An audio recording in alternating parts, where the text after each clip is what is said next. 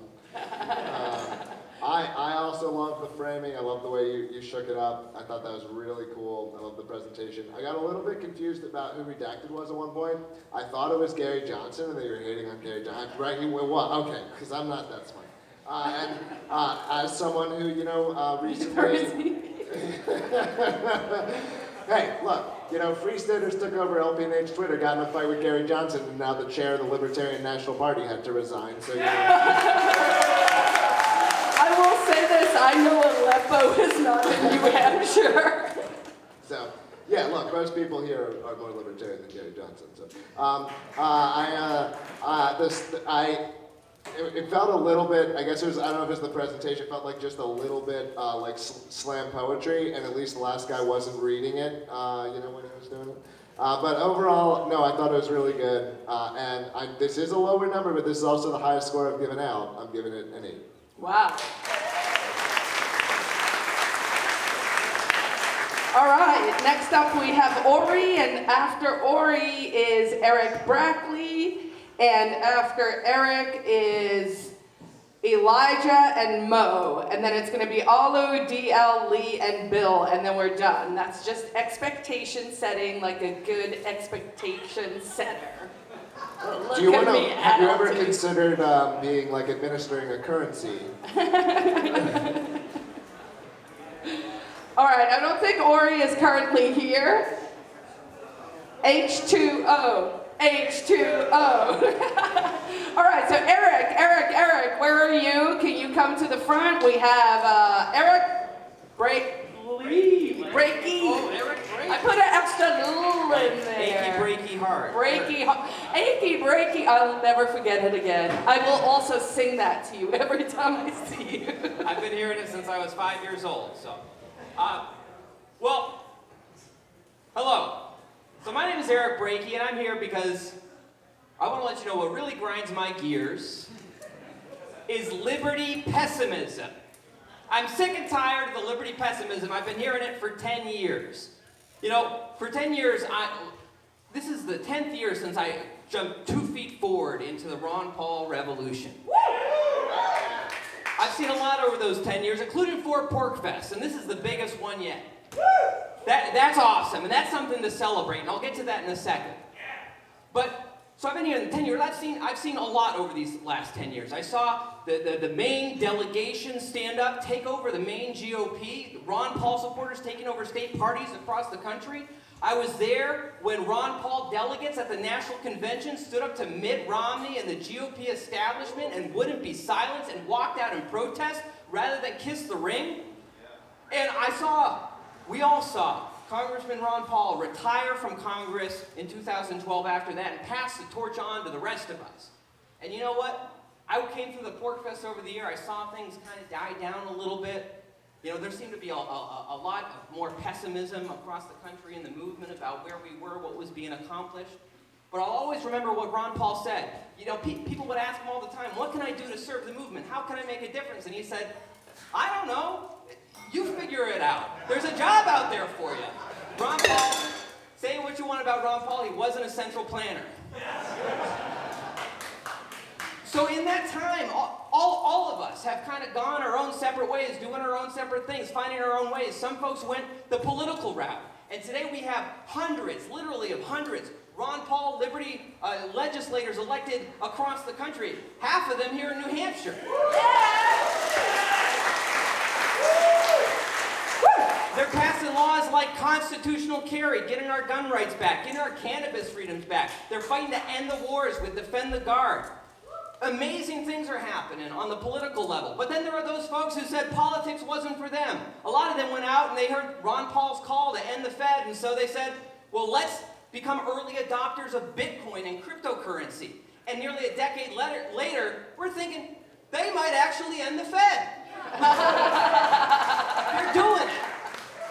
And so many others went out and just said, well, you know what, we're going to raise the next generation of liberty champions. And we've got liberty kids like all over the place. It's amazing to see. There are so many times when we can look out and see all the darkness going on in our country right now, and we can say, look, woe is me, woe is all of us. Yes, lockdowns and everything and all this. but they're cracking down on us because they're losing control and they know it.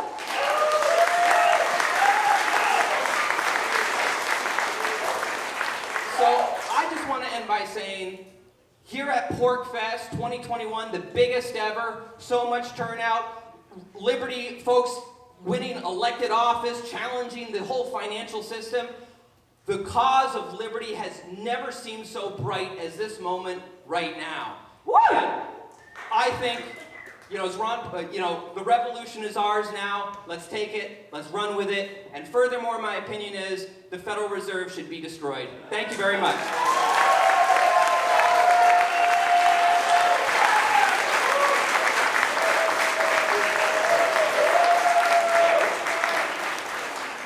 I feel like I just went first, but whatever, I don't care. I think I also got skipped. So. Look, I'm fucking eating this up, man. I love this. I hate liberty pessimism, and like we need to appreciate. Like I've been paying attention to the liberty movement for a long time, and I have never seen them do the kind of fighting that they've done in New Hampshire and here in some other places. And we need to recognize that that is a sign that we are fucking winning, not that we are losing. All right. The Berlin Wall went up 16 years after Berlin split into two, all right? They had to realize that they were losing before they had to put the wall up, all right? We need to feel the same way. Some of the shit that they are doing is the best evidence that what we're doing, at least in some places, like in New Hampshire, I think Maine's doing well, it's working, and we need to appreciate that. So I really like the message. I love that you're a fantastic speaker, and I'm giving that a 9. Pandering to the politician. What, is it me? Yes, Doug. All right, this is confusing. We should just stick to one. I can't keep It would track. be It would be easier. All I right. can call on them. Rock, paper, scissors. Let's see. Well, this is a message sometimes I need to hear, because it depends on what day it is, whether I feel optimistic or pessimistic. It's not obvious to me all the time that I should be one way or the other, but doggone it, after hearing that, I think, yeah, I should bear in mind more about how many things that we've won and how all the work we're putting in is yielding results. And yes, indeed, I agree, it's well delivered. And yes, I know Eric personally, but that is not influencing my score, which is a 9.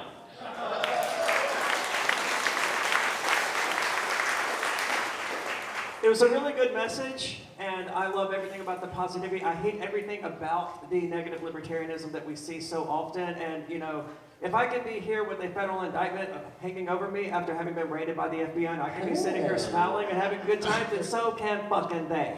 I just have a quick question. Tom Woods, how does it feel to be the only one up here not being investigated by the FBI? That's a bold assumption, man. Well, if you come by, if you see me around later, I'll tell you the story about how the FBI came to my house when I was 13.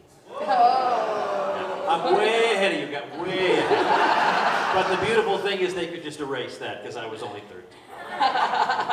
So I'm going with a 9. All right, next up we're going to have Elijah Mo Russ Alu.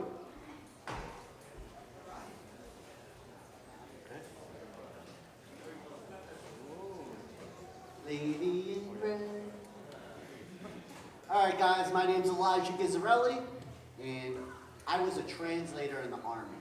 So the Defense Language Institute is widely considered the greatest language school in the world. And I studied there for 2 years, learning French and Arabic. So I come to you from a position of great authority, and I said, nobody has the authority over language, okay? Nobody. You do not get to tell other people what words mean. Now, I don't have the authority to dictate to other people what words mean. You don't have the authority, and neither does Merriam-Webster. I stand on this stage to challenge the cult of the omnipotent dictionary, okay? Stop fucking arguing about what capitalism means. Stop fucking arguing what socialism means. It is terrible. It doesn't convince anybody. I am from Rhode Island. Who here thinks it's disgusting to drink from a water fountain? Yeah, well, it's especially disgusting for me because in Rhode Island we call water fountains bubblers. Yeah. Okay? So when you say water fountain, I'm thinking like a fountain outside a library or something. Right? And it doesn't matter that now I know what that word means to other people. Anytime somebody says, hey, you want to get a drink from the water fountain? Not that that happens very often. But it's just a disgusting feeling in my gut. I'm like, no, thank you, right? It's disgusting to me. There are people that have learned that socialism means being nice, okay? You're never going to change their minds. I was in sales. When I sold to Spanish customers, I learned to speak Spanish, right? If you have a message you want other people to hear, you must speak their language. This is not a new concept. There's a reason. There's a reason why at the beginning of a formal debate, you define terms to get everybody on the same like wavelength when it comes to words. I really want to let you guys listen to me, please. Stop arguing over what words mean. That's a semantic argument. You've never heard anybody ever say, that was a really good semantic argument you just put up, right? It doesn't matter what capitalism means. It doesn't matter what socialism means. Ask people about the ideas that they're talking about. Get to the root of ideas in your conversations. I consider, like, when I do libertarian stuff, I think of it as like going to a soup kitchen. It's like my duty to society. If I was in this for myself, I would go off to Peru or something. I know it sucks. I'm gonna go over. And like I would just go to Peru or something. When I do libertarian work, I'm like a missionary. I'm trying to spread the message. So please, do yourself a favor, do mankind a favor. Adopt other people's words. Speak their language, and you will get much better results. I love you all, and Tom Woods is awesome, and now we'll make up for that point. Oh. Just before you leave the stage, is Tom Woods ever involved in the conception of any of your children? Well, everyone, if you could just please clarify that for a moment. There may be more out there. We're on the hunt now, Tom. Well, who's going first? Tom, why don't you start, or whoever goes first? All right, I'll start. Okay, the presentation style is pretty good. Some of the argument is well taken. But if somebody comes up to me and says, you support capitalism? Yeah, well, that means that you like sweatshops and you love to see children suffer. And that means you support... Half the time it's them telling me what my words mean. And you better believe I'm going to tell them right back that that is not what my words mean. And I think it is important that at the beginning of debate you clarify your terms. That's why debates are where we make a lot of progress. We have a formal debate, you get to hear both sides' points of view. When we start by defining terms, I think defining terms is kind of important. But if that's your entire argument, I agree. Yeah, we're just going to argue semantics, that's true. But to clarify what we're talking about, I don't see how you avoid it. So I'm only going with a 5, my friend. I'm sorry. What? No, I'm right. No, I'm sorry, I'm right. I gotta say, I mostly agree with Tom. In order for anyone to be able to communicate, they have to have some sort of common understanding of what words mean. Like if I say a tree, but to you a tree means the sky, then we're not going to be able to communicate. So it's important that we have at least some level of understanding about what words mean, and that's very different from arguing about what the nuances of capitalism suggest or what the nuances of socialism suggest. If someone just thinks that socialism means kindness, they're wrong. I mean, that's really all there is to it, and they need to be taught otherwise. So I'm going to score higher than Tom because I'm not as mean as he's feeling right now, and I'm going to go with a 6. And while I have my judge's attention, does anyone need water or beer or anything? Because I'm sure someone could run and get some. All right, Dennis needs some beer. Who's going to hustle? I actually have some wine in my purse if someone can hand it to me. There's wine in the purse. I remember that. Yeah, so this may be the one I say I expected this one the least. Out of all of them. I think there's a point that's not a bad thing. I like interesting arguments. And I think there's a point here that's correct in the sense that there are sometimes we get in these debates or arguments where, you know, we're saying is something X or not, whether it's capitalism or socialism, and what's actually happening is we're not disagreeing over reality, we're disagreeing over what the words mean. And I think that is an important point, and we should all be aware of that when we're having discussions about things. Well, like, what do you mean by that word? What is your definition of is? And ask these questions. So I think that point's correct. I basically, and I agree with both of my other judges here, that like, the answer to that is not to cede the definition of every term to those who want to use different definitions. So it's good to be aware of that, but I don't really disagree. I basically disagree with the prescription. Decently presented overall, I'm giving it a 6.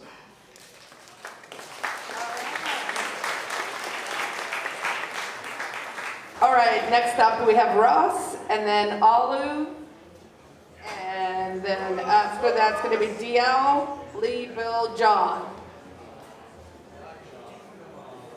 So I auditioned for a talk, and Carla approved it, and little does she know that we might end up not wearing clothing. Oh, not again. No, we're not going there. So on the way here, we came here from Elmira, New York. We're still living in the People's Republic of New York, which is better than the People's Republic of Ithaca, which is fairly close to where we live. But I'm looking at all the cars that are passing us and we're passing, and I'm bored. Because there's 3 kinds of cars on the road these days. There's pickup trucks, there's sedans, and there's hatchbacks. And it doesn't matter what kind of a car you buy. It doesn't matter if it's a Toyota or a Ford or a Subaru or a Lincoln or a Cadillac. Imagine paying money for a Cadillac to get the same kind of car that you could have got if you bought a Ford.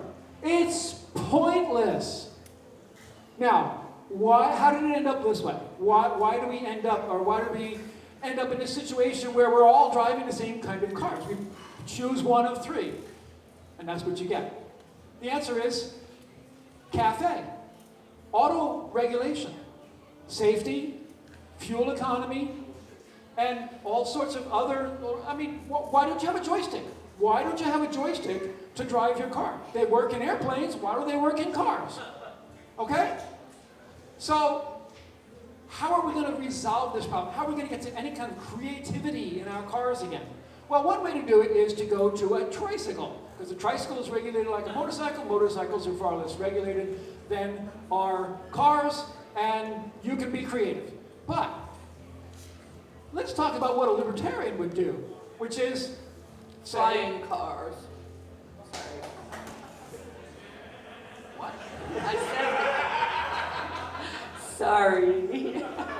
That's supposed to be for somebody in the audience. Somebody without a microphone. Thank you. Thank you. Flying cars. Okay, so I've seen an estimate of like 100 companies that are working on multi-rotor copters. You know, you've all seen drones, right? The drone is flying overhead, like not every day and every hour, but they've been there.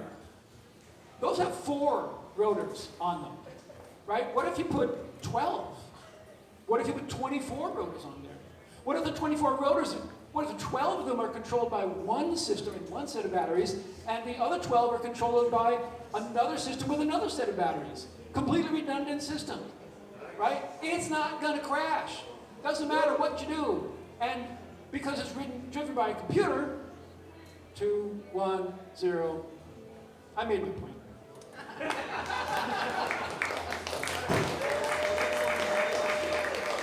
Oh, I get 10 seconds to rebut the judge's comments, so go ahead. That's not how it works. I have a microphone. I can write some rules too, you know.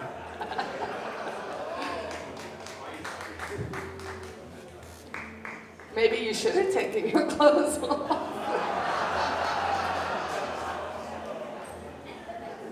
I don't know, I mean, I'm a sucker for the autism, right? So when people are like, this shit you never heard about, it's actually important, I actually kind of like it. So you're like, oh, this federal regulation ruined cars. I like perk up, you know? Like Jeffrey Tucker taught me that the government ruined my laundry detergent, and I was like, you fuckers.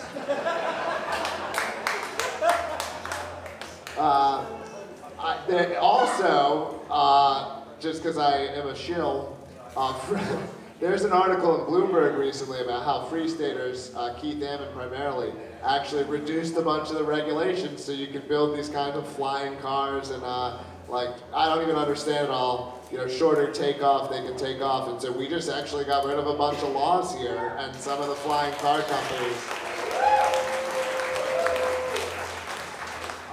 Yeah, I don't know. And so I'm giving it a 6. I've never really paid any attention to what kind of other cars are driving around out there. You know, now that you mention it, yeah, those seem to be the predominant models, and I don't understand the point of that. But you make a good case for it being federal regulation, ultimately hedging everyone into using one of these 3 or 4 types of designs in order to make their vehicles. We should have had flying cars like 20 years ago. So it's frustrating that we're still driving around in the conditions that we are. I liked your points. I wish you hadn't run out of time if Carla hadn't interrupted you. But I'm going to give you a 7. I've docked Carla a point for her MC score. I mean, feel free to give him an extra point. I literally said what the audience was supposed to say. Yeah, but you caught him off guard, and that caused a pause. All right, give him 3 extra seconds. Tom? All right. I agree with what the other 2 of you have said, but I guess I would add that at the end, I didn't feel like I could really answer the question, why does this matter to me? Like, why should my blood be boiling over this? Why should I want to go out and take action against this? I need more of that, so I'll say 6.5. I'm rounding. I'm not. We're not introducing. No, it's the first fraction of the evening. But I remember where the fractions came from. Was that originally from Tom or was that from you? But I remember some cruel person. Never. All right, well, you know what? Just for the heck of it, I'm going to do 6.73. Tom, you have now also been docked a point on your score. Next up, we have Alu Elliott. All right, and then, woo! And then DL, Lee, Bill, John B. Actually, we're gonna run out of time, so if you guys can be ready over here and let's hold the applause unless you just can't help yourself. And I'm gonna sit back so I don't say anything by accident.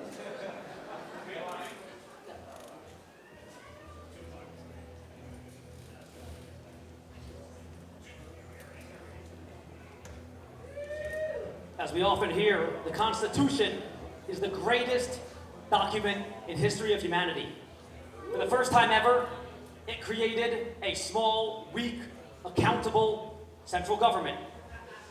Of course, as you all know, for 28 trillion reasons, that's not exactly correct. Our federal government, over the last few years, has grown into a massive monstrosity that violates our every right on a consistent basis. Those things don't seem to match up, do they? Lysander Spooner said, the Constitution either created this government or has been powerless to stop it. So what's the point of the Constitution? I would argue that the Constitution is anti-liberty, very anti-liberty, perhaps more anti-freedom than anything else. And this is something that used to make me freak out when I heard this. I have 5 reasons. Before I even get to the 5 major reasons it's anti-freedom, it's not based on individual consent, is it? It's based on majority rule, aka mob rule. Number 1, taxes. It expressly grants Congress the permission to lay and collect taxes, which is theft. That's a good irony today. It allows the government to steal from us. Secondly, it allows the government to steal from us whenever they want anything for public use with eminent domain. If they want your house and your property to build a railroad through, they can take it with eminent domain. The great Constitution that many people love, and my friends and I used to love, lets the government steal your property.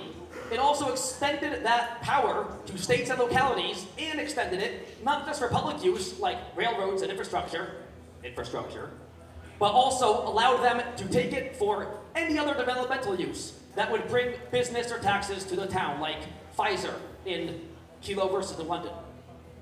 3, the General Welfare Clause is the greatest catch-all that statists love. The General Welfare Clause of the Constitution allows the federal government to do whatever they want as long as it promotes the general welfare. And many people believe that free college for everyone promotes general welfare and we all need universal health care. Fourth, even worse, the Supreme Court of the United States gets to interpret the Constitution however they feel that day, depending on the current 9 or 13 judges. So if they believe that the Constitution, that the founders really didn't want you to have these scary guns with 24 rounds, like a certain dictator is afraid of, then that's what the judges believe, and therefore that's what the Constitution says. My biggest reason that I hate the Constitution, even though I used to love it, is because it's the set of laws that created the government and that restricts the federal government. But unlike the many laws that restrict us, the few laws in a tiny pocket constitution that restricts government has no punishment. All our laws, think about it, all our laws have express punishments, a fine of $10,000 to $20,000 and no more than 10 years in prison. When they violate the Constitution, they get no punishment and they violate it every day.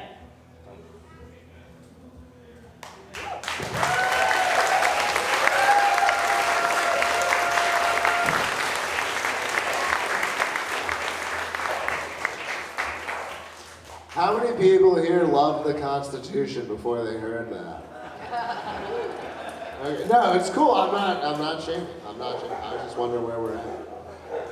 I loved it. You had a really unique delivery. You actually reminded me of the mayor character from Gangs of New York. I'm not going to try to embarrass myself by remembering his name, but it was really passionate and very quick, very sharp. You should probably consider running for public office just to troll people. I think, yeah. Do it again. You have an excellent speaking voice for exactly that purpose. I'm going to go with a 9.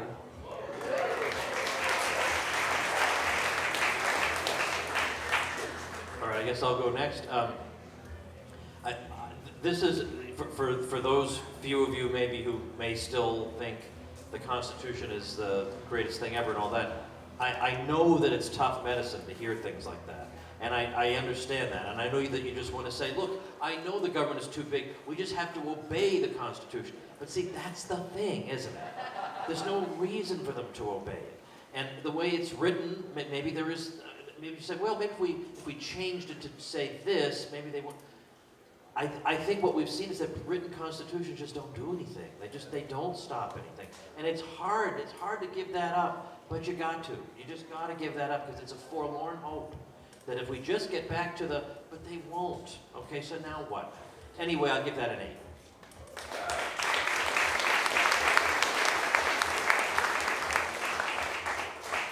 Yeah, so I mean, I agree. I mean, it seems like it's maybe not new info for a lot of people in the room, which is like fucking excellent. Good job, guys. I mean, I agree with what everyone else said. You know, I mean, the Springer quote gets it exactly. The Constitution, either authorized it or failed to permit it. The words of the Constitution can be twisted any number of kind of ways. It's interstate commerce to grow wheat on your own property and feed it to your own animals.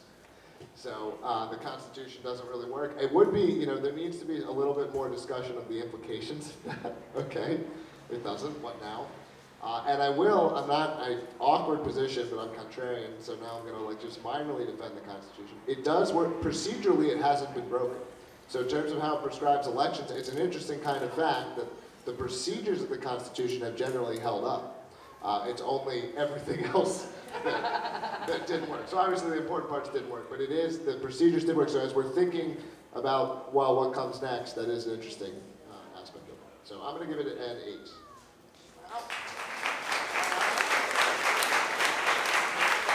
Next up, we have DL.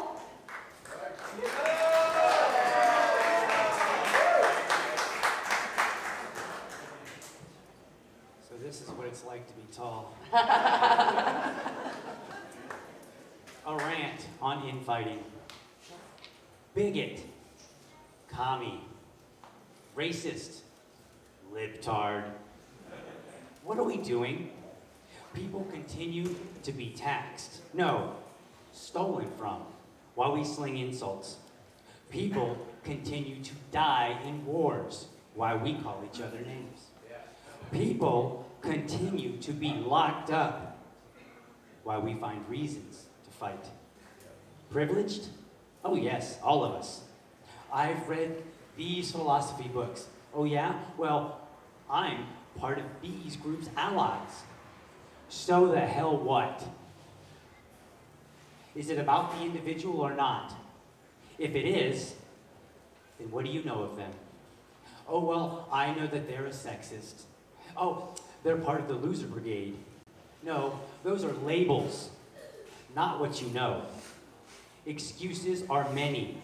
Been there, tried that.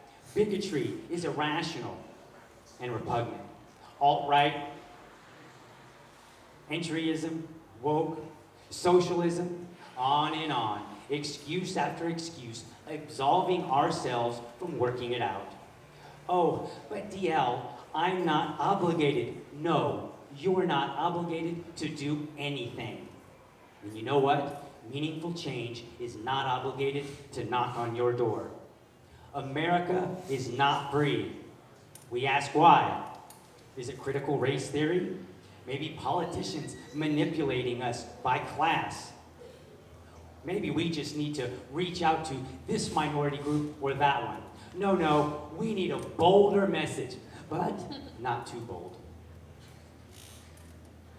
We say we fight for the individual, but we spend every moment fighting over which group to appeal to. Fact or fiction, the most known figure in the world broke bread with, spent time with the worst of the worst, from tax collectors to adulterers to even those he knew who would betray him. Today, we have examples like Daryl Davis and Dia Khan. And you know what they did? They went out into the pit and they walked right up to people who hated them, who said the most vile things to them. And they looked them in the eye and they said, "Why do you hate me?" And because of that, meaningful change came knocking at their door. Everyone wants to be that libertarian. But who wants to be that libertarian who figures out how to work with that libertarian so that we can become those libertarians? And then those authoritarians will know we're coming to free that individual and then see this world set free in our lifetime. Become that libertarian.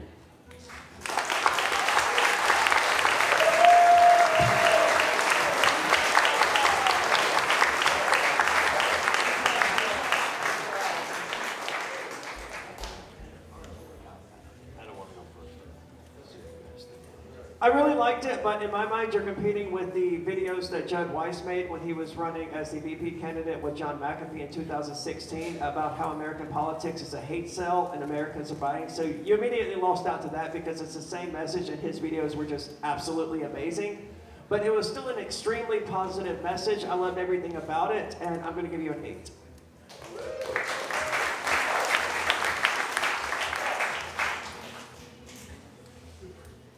How to handle this one. I mean, in principle, of course, I agree with this. The amount of time that is wasted on social media wars over nothing is, I don't even want to think about. I don't even want to think about the time that's been wasted, the opportunity costs. What could have been done with that time and those resources? I get it. The thing is, a lot of the people who waste their time on those things weren't going to do anything anyway. These are the kind of people who that's all they do. That's all they know how to do. They have chaos in their lives, and they thrive on chaos. They don't thrive on production and doing things.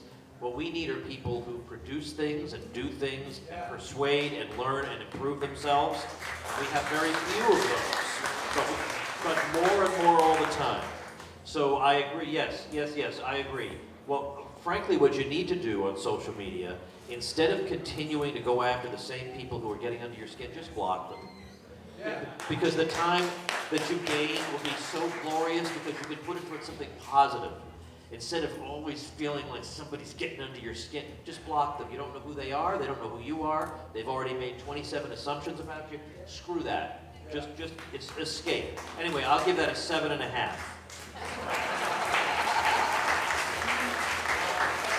You don't want to introduce any like transcendental numbers or rational numbers or student halves or anything else? It's the mind baby.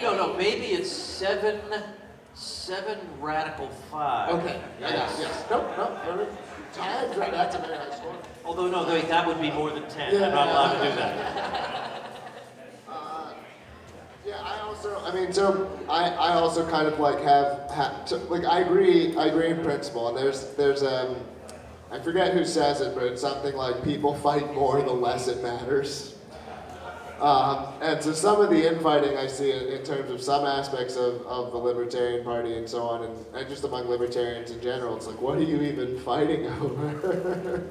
And I like Definition. yeah, I do, and I do like the unity message. I think we should be much more oriented towards our enemies. Some of the differences that I do think some libertarians have, like at the same time, I think like they wouldn't necessarily live in the same society together. And so I don't know how you reconcile all that. I do think at the same time it is absolutely foolish to spend time fighting people who are 95% agreed with us. So I'm going to give it a 7.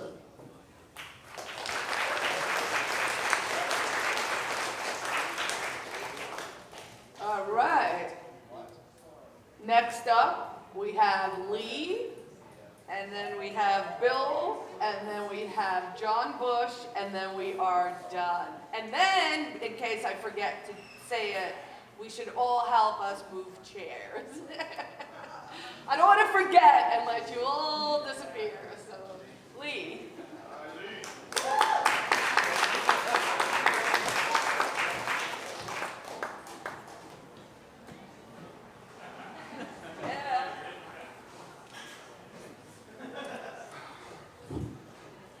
All right, so ask for abolitionists is some stiff competition, but I want to talk to the Christians today. You're doing it wrong. I'm sorry. Aria, you're exempt from this one. You're doing it wrong. Okay, I know. Low-hanging fruit first. The teetotalers. Okay, look, just maybe, if you're going to say that alcohol is bad and evil and wrong and a sin, just maybe pick a different religion. I mean, I'm not saying that's a great idea, but, or, stop condemning those, pull the, thing out of your eye, you know that. But, your superhero has wine blood, so, and he did literally tell you to drink it, so, just the first off there. Number 2. This whole body is evil and all of the sin comes from it and it's flesh and carnal and desirous and evil.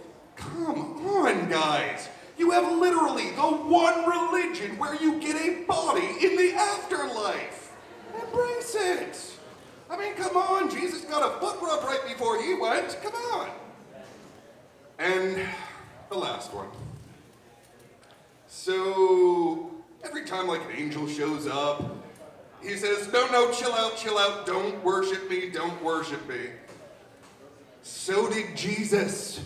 He told, how many times does he have to tell you not to worship him? He shows up and says, don't worship. How many times has a brother got to say, he who sent me, before you start listening?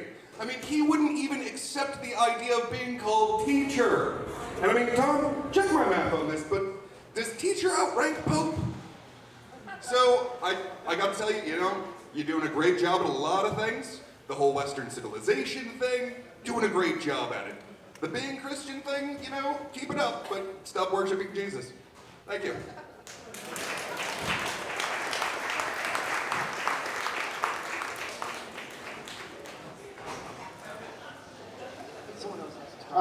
Sure. I'll go as I don't know where Aria is, and I may be the least Christian person at the table. But the truth is, I don't care about this. I just don't. I just don't care. It's just one of these. To me, the kinds of things you believe in this space as to how you derive your morality. I just basically care if your morality matches mine. I don't give a shit how you got there. And so, arguing about some of these things just aren't interesting to me. And I'm just not really. I'm not really feeling it for this PorcFest. I'm not really feeling it as that central to liberty. And so I'm giving it a 5. I think that religion and state are a lot more intertwined than people like to believe. The state is ultimately a religious apparatus, and it uses icons, symbols, imagery, prayers, chants, and all of these other things to convince the masses of people to abide by its religious decrees. So I certainly see its relevance here, because Christianity is a religion that on its face would be competing with the state religion. I'm not sure why you exempted me. I'm probably as antithetical to a Christian as one can get being a Satanist. Yeah, that's what I'm told. I don't know that I necessarily agree with that. There's a lot to unpack about Christian history and Christian theology and all of how it's evolved and how it's changed over the years and how it was actually supposed to be characterized, that a 3-minute rant just isn't really the place for it. I like the subject matter, but it deserves more discussion than can be had in a 3-minute rant. So I'm going to give you a 7.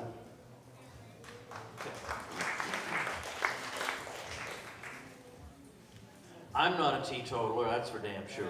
Okay? But yet, I wouldn't speak to a Christian who is a teetotaler, I don't know, in a condescending and mocking way, because I don't see how that's going to get me anywhere. I think the person's wrong, but I highly doubt I'm going to convince them with 2 sentences. If it was 2 sentences, they'd already be on my side. The teetotalers have spoken, okay? I'm a teetotaler and I've decided to come to PorcFest. All right, that's the first time for everything, I guess. So I just don't like when you're dealing with a matter like this, that you think that even though brilliant geniuses have contemplated these questions for thousands of years, I have my 4 sentences, and that should satisfy everybody. Who needs Aquinas and Augustine? I have 4 sentences on a soapbox. Doesn't work for me. That's a 3. Whoop.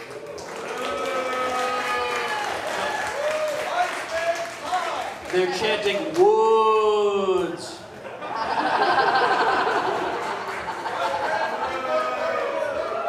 Thank you. That's Who very cares? kind. Thank you. Who cares? Private property, bodily autonomy, voluntary association, fuck the rest of it. Yep. All right, we just have 2 more folks, and then we will hopefully have the math done. And so next up, we have Bill Barger. I hope I got that right.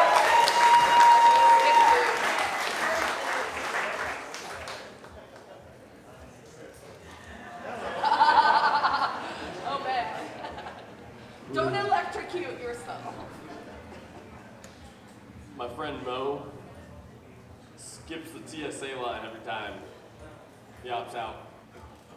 He's like 1% of the people, and when he does this, it's a big pain in the ass for everybody. It takes like 3 extra TSA agents have to come over, pat him down, move a wand over him, he's fill out a form. Slows everybody down. Everybody in the TSA line is slowed down. People who are waiting to go through security slow down. Woo! Mo's like 0.1% of the population, if that, maybe 0.01%, 1 in 1,000, 1 in 10,000 opts out. Imagine what happens if 10% of people going through the TSA line say no. So there's a whole bunch of people going through the line. They're all ready to just say, nobody likes the TSA line, but they're all ready to just bend over and say, you know what, I'll take the barbed dildo of the government up my ass. Just let's make it quick. Let's make it quick, and let's get it over with. And then Mo's over there, who's making a stink about it, saying no. He's like, will you please shut up? I just want to get this over with, get my humiliation out of the way, and then move on with my day. Imagine what happens if 10% of people do that. The TSA is unsustainable. They don't have enough people. So, right. Thank you. But to do that, you leave 90% of people in line saying, hey, I just want to take the barbed dildo up my ass for 10 seconds real quick, get it out of the way, will you please shut up about it so I can move on with my day? You have to piss 90% of people off if you ever dream of getting 10% of people on board with you. Because ultimately, these people have been conned into think this is how you're free, or this is how you're safe, or whatever it is. Let me tell you something. If you don't think the TSA line is worth it, or if you don't think your taxes are worth it, stand up. We have a problem where too many people are afraid to say what they believe in, let alone actually do something about it. If you're afraid to stand outside the TSA line and piss off 97% of people who are waiting to just take the barbed dildo up their ass for 5 seconds, then you're probably not ever going to make some change. There's people out there every single day coalescing combining their forces, planning to control you, planning to tell you how much of your money you own, how far away you can stand from your grandmother, how much of your shift, the work you get or the reward you get for your labor actually belongs to you, who can touch the scoop at Thanksgiving, who can go to the bathroom, whether your grandma can come over, if you can open your business. These people are out there and they're planning every single day and they're teaming up to own your stuff. If we don't stand up for ourselves, if we don't go out there and take a bold stance and say, hey, there's 10% of us who are willing to be unpopular and take the principled stance to end this thing, despite 90% of you saying, can we just get this thing over with? Because ultimately I don't like it either, but if you just shut up, it'll all be over sooner. No, it's never gonna be over. Whatever they take becomes more and more and more and more and more. We have to come together. We have to say something that is bold and not be afraid of what we believe in. And ultimately, I think if we don't do that, we're all just going to be cowering in fear of the state forever. My pitch to you guys today, essentially, is if you're libertarians and you think that what's going on is terrible, don't be worried about other libertarians saying that we should be free the wrong way. Don't be worried about saying, oh, children should be allowed to earn money. You know what? Children should be allowed to earn money. Abolish child labor laws. Abolish them. If you're a libertarian and you're more afraid about what other libertarians are branding as libertarianism, then you probably have a problem, because here's the thing. We have to piss off 90% of people to get 10% of people to be free. And then if we actually do that, we can break the system, and then maybe fucking 100% of people can be free. And if we don't ever do it, it'll never happen. It'll never happen. So if you're not willing to piss people off, you're not willing to make a difference, because most people are willing to bend over, take the barbed dildo of the government up their ass and say, can we just get this over with as quick as possible? Move to New Hampshire. Don't be afraid to say what you think. Live free or die.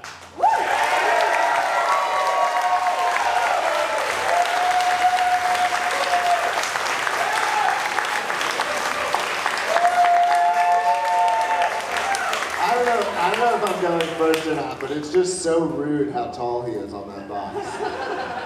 It's rude. All right, next year you're hanging the banner. Well, first of all, can I, along those lines, this is like the tallest PorcFest ever, maybe? Like half the people I'm talking to are over 7 feet. Why are you doing this to me? Anyway, I won't hold that against all you tall people who are in this competition. Well, I like this general principle of it's probably going to take jolting people out of their torpor to reach them. And now maybe some people are reached through gentle persuasion. I suppose that's possible. That wasn't the case for me. I mean, somebody had to, rhetorically grab me by the collar and say, why are you supporting things that are evil? I mean, it took people talking to me that way, and I'm glad other people didn't come along and say, well, don't tell him he's supporting evil. Just tell him he's not being the man he could be. I mean, I'm glad nobody did that, because I needed to be jolted. So I would say I think the pitch here, I think there was a little too much time on the TSA, because there's so much more than just that. So I would have spent a little less time on that. But otherwise, I would give that a 9.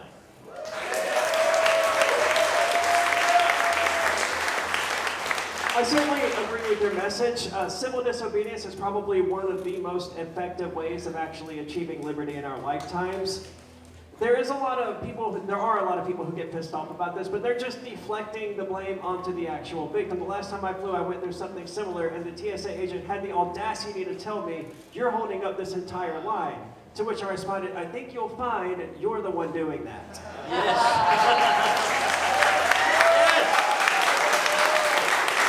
So I'm going to go with a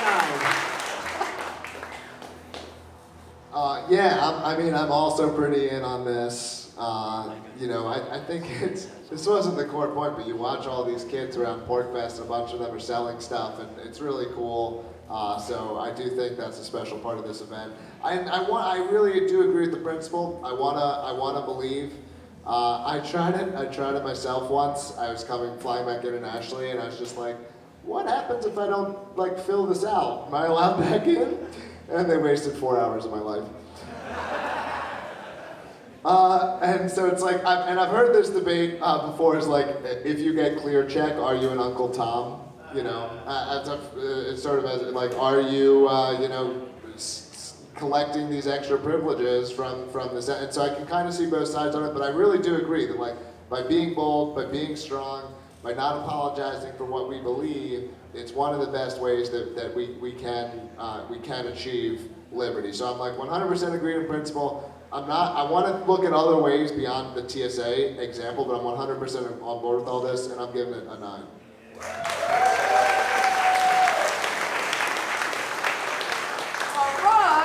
And last, but certainly not least, we haven't seen John here in the Free State in a while, but John is a former SoapBox Idol winner, and I'm delighted to welcome him and his Freedom Cells to the stage. If only just, we obviously have procedures for this. But I just want to make aware that we're going to be following our well-known and established procedures as to the fact that I believe we have 3 people tied right now. Oh, no. But we have those well-established procedures, and so we'll execute those in short order. Good. So, yeah. Maybe John will just win. That's the goal. How's everybody doing tonight? Give it up for peace and freedom. Give it up for Dennis Brand, the Free State Project, for bringing us all together. Tonight I have a PSA for all of you. We've all grown accustomed and aware of traditional tyranny. Well, I gotta let you know that there's a nightmarish, dystopic, tyrannical, despotic technocracy being put into place, and it's only been escalated since COVID-19. And tonight I want to make the argument that political activism, especially Libertarian Party political activism, alone is not sufficient to create the free society that we all deserve as free, beautiful, sovereign human beings. Ron Paul Revolution is a shirt. I was a part of the Ron Paul Revolution. But look at the root word, Ron Paul Revolution. Political revolution. The root of that word is to revolve. Cycles, series of cycles. We have to create the institutions necessary so that future generations don't have to spend countless hours engaged in Robert's Rules of Order at political conventions trying to wake up 50% plus 1 of the United States or global population when frankly most of these people in this world do not desire the freedom that we desire. They're terrified of the personal responsibility that comes with living as a true free, sovereign human being. So it's up to each and every one of us to participate in the creation of alternative institutions. We're concerned with immunity passports, we're concerned with COVID tyranny, we're concerned with masks. Let's hire one another so we don't have to have employers that require masks. Let's frequent and shop businesses that are owned by like-minded individuals. Let's opt out of the centralized banking institutions, engage in decentralized finance, further proliferate cryptocurrency. Let's work together to create alternative social organizations that are not hierarchical, top-down, that are decentralized, peer-to-peer. I have 2 children. I work hard each and every day for my 2 children. They are my why. They are my purpose. Let us not focus on the election of the day, the election in the next 4 years, or the political primaries. Let's focus on the next generation and creating the foundation necessary so that they can experience true freedom in their lifetime, because God damn it, we all deserve it, and so do they. Thank you.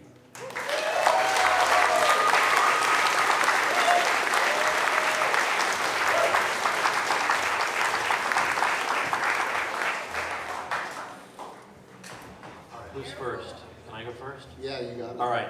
Okay, that was great because John knows how to speak. He can organize an argument. He brings you along. He starts at the beginning about maybe the way you're not thinking correctly. He tries to persuade you to the contrary, and he accomplishes it in just a few minutes. And with no hesitations, that was a beautiful thing. I give that a 10.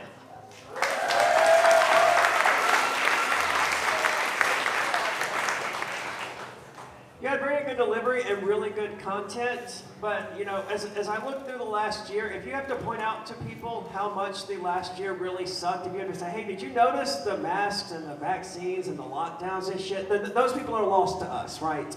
Stop trying to argue with them. And the fact that you mentioned masks and COVID-19 and that bullshit, you're automatically going to lose a point from me. I'm going with a 9.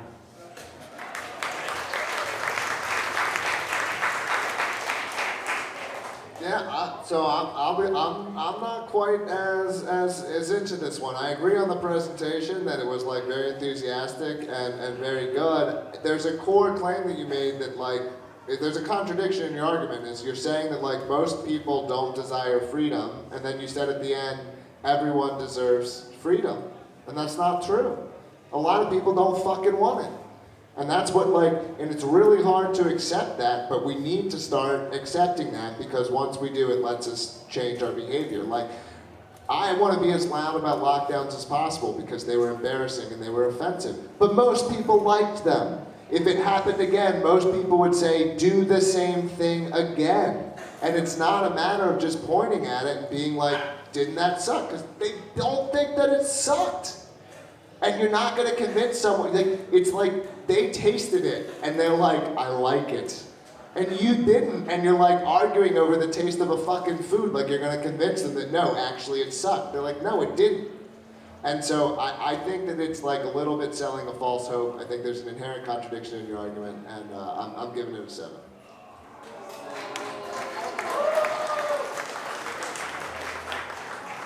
All right, so now the one who did the math needs to solve this problem. Well, so I want to double check, but I've got 3 people, I believe, at 27.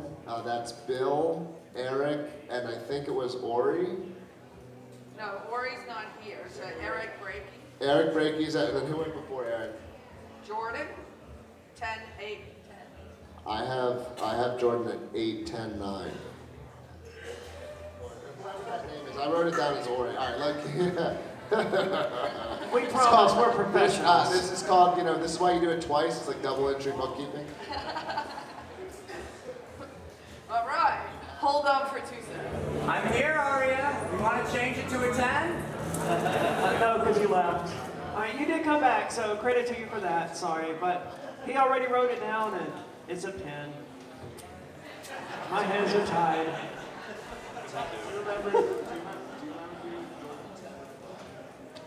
The only person I gave a 10 to is John. Okay, so I've John. Yeah, okay, so they're at 27. So Jordan, Eric, and Bill have all scored a 27. And Carla, as the person who's been running this event forever, is now going to describe the well-established procedure of how we resolve this. I'm just leaving it to her because we all know. So I think I'm probably officially about to make some procedure up as it goes on the last day of PorcFest. We could do, so the 3, who are they? Jordan, Eric, and Bill. Eric, and Bill. How about we do this in a voluntary way? Would you guys like to do a rant off? Would you like to, a rant off on a topic? The audience gives you a topic, you're all like, flying cars, let's go. Or do you want to do something else, and if so, what? So we can do it this way. We have done it with a show of applause, so they could come back up. So why don't you gentlemen line up here?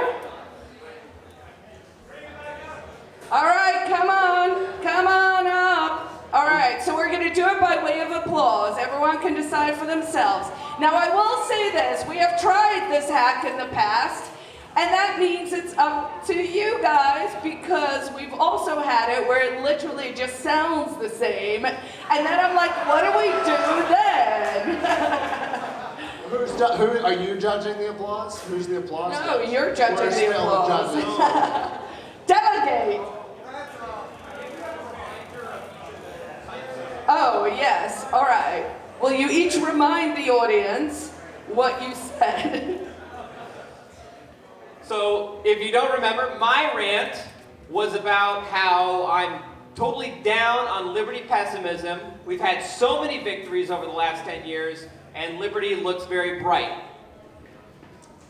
My rant was personifying the state and getting you to get over your fear of activism, being okay with, getting outside the lines.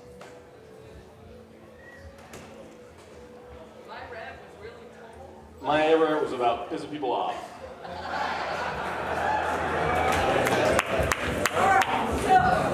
Fine. Okay, we're going to start here with Eric. Who had Eric as their favorite? Clap, please. All right.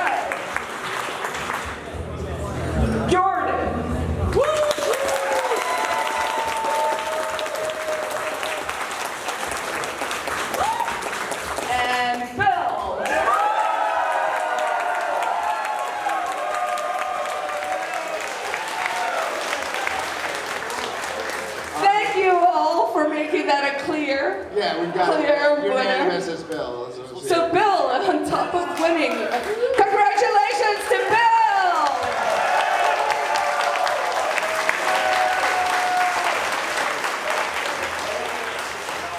All right, please, thank you so much for coming to SoapBox Idol. This is historic as always. Did someone get a photo of the judges up here? And then please grab a chair, dance, have a fun last night. Remember to hydrate. It's warmer today than it has been.